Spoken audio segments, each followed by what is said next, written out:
जिस निशु सिन्हा के बारे में चर्चा हो रही है, निशु सिन्हा का फोटोग्राफ अभी तक पब्लिक डोमेन में नहीं है, लेकिन नाम आ गया है निशु सिन्हा। अब यहां कहा जा रहा है कि ये स्वजातीय है अनुष्का यादव, तो इस पर बात आगे बढ़ सकती है। अब आप कल्पना कीजिए, जो व्यक्ति स्वयं 50 वर्ष का हो चुका है, 50 के आसपास तो निश्चित रूप से होगा, वो व्यक्ति 25 साल के उम्र की लड़की से शादी करना चाहता है और अब खुलेआम कर रहा है। लेकिन ऐश्वर्या को कोई न्याय नहीं मिल रहा है, जो पहली पत्नी है।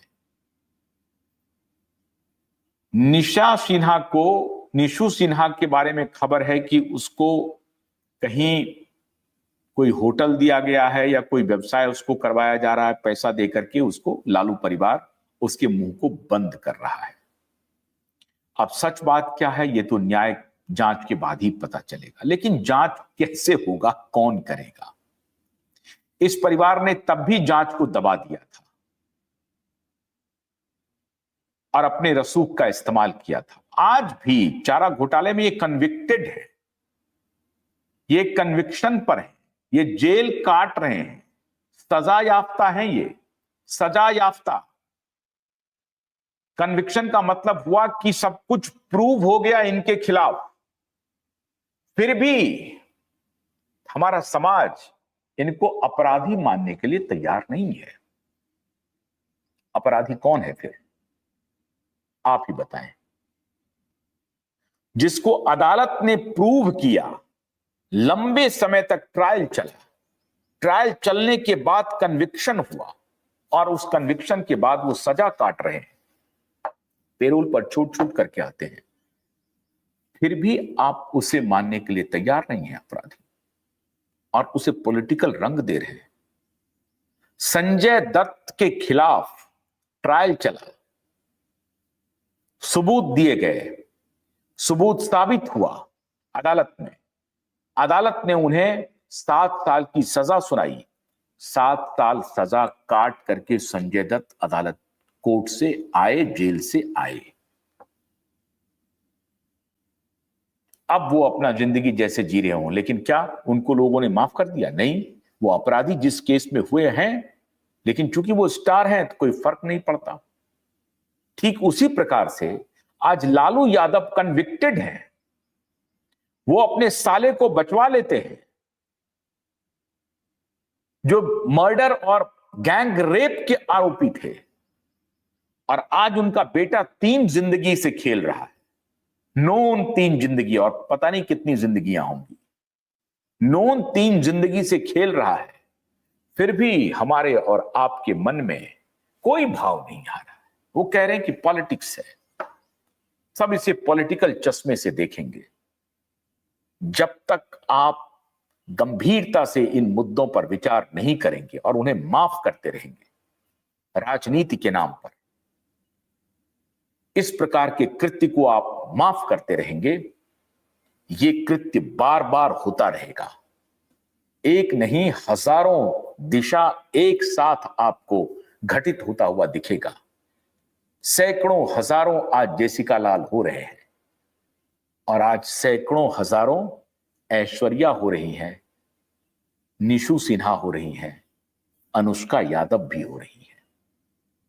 अब इस लड़ाई में कौन जीतता है कहना मुश्किल है, लेकिन मैंने आपको जो घटना का जिक्र आपके सामने किया है, उसका हासिल यह है, उसका प्रतिफल यह है कि अगर आप शुरुआत में ही अपराध को ठीक तरीके से नहीं हैंडल करते हैं तो कई अपराधी आप तैयार करते जाते हैं। अगर साधु यादव को सजा हो जाती तो शायद इस तरह की घटना वहां घटती नहीं। आज अगर आदित्य ठाकरे जेल चले जाएं तो शायद दिशा जैसी फिर कोई घटना ना दोहराई, उसके बाद भी घट सकती है। लेकिन अगर गुनहगार खुलेआम अपने रसूख का, अपनी राजनीतिक रसूख का इस्तेमाल करके घूमते रहे तो क्या हो सकता है।